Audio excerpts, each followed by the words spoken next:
With how famous the Beatles have grown up to be, it's unlikely to attach the word weird to their songs. The Beatles, however, did not just become super good overnight, it was a work in progress. Every member of the Beatles, from Paul to John to George, even down to Ringo, constantly developed and harnessed their skills. That's why the Beatles have grown to be this popular. The most intriguing thing is that the particular Beatle that was mostly picked on for writing archaic song lyrics does not top the list. Whoever wrote these songs, anthem it, and also recorded them doesn't matter. What matters is that these tracks show their growth process and how the Beatles have evolved over the years. What Beatles songs do you think can be referred to as weird? We'll dive right into this detail, but before we do so, don't forget to subscribe to our channel for more exclusive content on the Beatles. Number 1. I Am the Walrus, 1967. From the Beatles' Magical Mystery Tour. Written by John Lennon, he said, "I Am the Walrus" suggests a world much like that of A Day in the Life, where the news is bad and John Lennon, now a walrus with a drooping mustache, would like to turn us on. At the end of each verse, Lennon sings a part that says, "I am crying."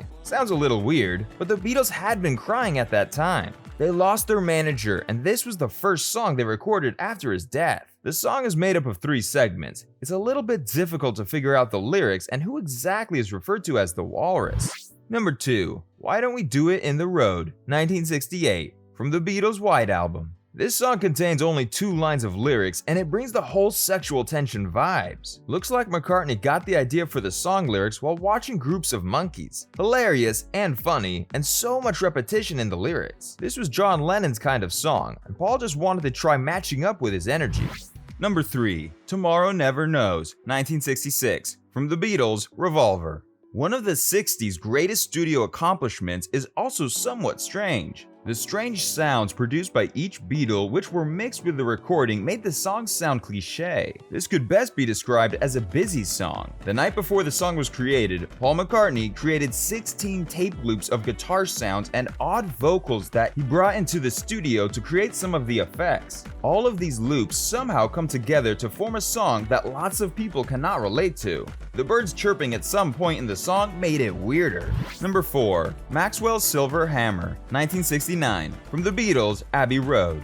One of the Fab Four, Ringo Starr, admitted to this song being one of their worst hits. He said, "The worst recording session ever was Maxwell's Silver Hammer. It was the worst track we ever had to record. It went on for fucking weeks. I thought it was mad." This song contains some kind of dark side main accompanied by a little tone and talks about a homicidal maniac. McCartney cracks up while singing the line, writing 50 times, "I must not be so oh," reportedly because Lennon mooned him during the previous verse. The song itself is quite bizarre, and the only saving grace is that it is so oxymoronic, the catchy pop melody with very dark lyrics. Number 5. Everybody's Got Something to Hide Except for Me and My Monkey, 1968, from the Beatles' White Album. This song is one of the Beatles songs that has the longest title. This is enough to put off someone at first glimpse. Not just long, but also really silly. Lennon seemed to be determined to tear down this musical approach a year after creating a string of layered, career-making triumphs like Strawberry Fields, A Day in the Life, and I Am the Walrus. The result was sinewy rockers like this song. Also, the come on stuff at the end makes it a bit ridiculous. Number 6. My Name is Legs, Ladies and Gentlemen, 1975.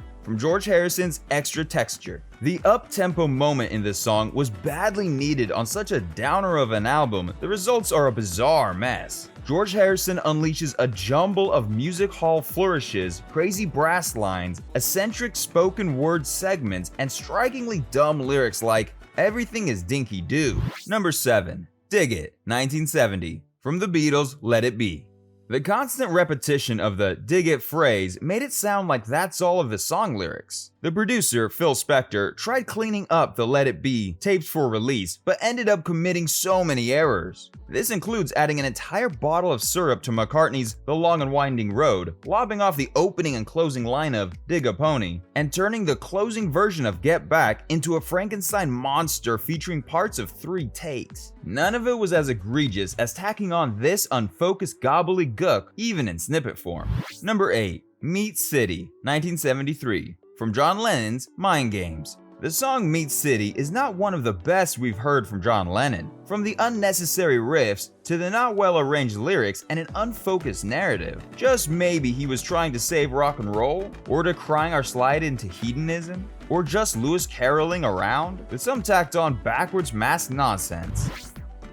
Crean Uproar, 1970, from Paul McCartney's McCartney. The album closing fifth instrumental on McCartney's is the longest and the most abnormal. Crean Uproar officially features McCartney on vocals, guitar, bass, piano, organ, and, no kidding, bow and arrow. But mostly, it's just him huffing and puffing his way through a performance at the drums. The lyrics of the songs were barely heard as the instruments had already overshadowed it. Nod Your Head, 2007, from Paul McCartney's Memory Almost Full. McCartney had constructed perhaps his most underrated modern-era project, and the concluding End of the End, perfectly named, ruminated on life's final journey. It is a song about death and reflects such a sound, but as with Abbey Road, he couldn't leave it at that. The difference is, Her Majesty wasn't a skronking pastiche of throat-shredding vocals, psych rock grooves, swirling strings, droning outbursts, and a sax. McCartney said he thinks it's good to talk about difficult subjects and then to get off it and just rock out. You Know My Name, Look Up the Number, 1967, from the Beatles' Let It Be single. John Lennon got the idea for this when he saw a phone book on Paul McCartney's piano. The song contains a lot of funny voices. The Beatles loved You Know My Name, Look Up the Number, which ended up on the B-side of their Let It Be single, way more than anybody else did. McCartney later claimed that this was his favorite Beatles track, just because it's so insane. So somebody else referred to it as a poor man's Bonzo Dog Doodah Band song, however, and they were right. The song is a completely different song with an out-of-tune guitar. Check My Machine, 1980, from Paul McCartney's McCartney 2. McCartney began his second solo album just as he had the first. This time around, his second song looks like he was just catching a cruise. Looks like he just took his time, fooling around into a 16-track mixing board. The difference was the technology, which now included synthesizers and samplers. On this first experiment, later relegated to the 1980 B-side of Waterfalls, McCartney found it super funny to pitch his voice to Alvin-level squeakiness. The pitch, instruments, and overall vocals were not in sync on this particular song.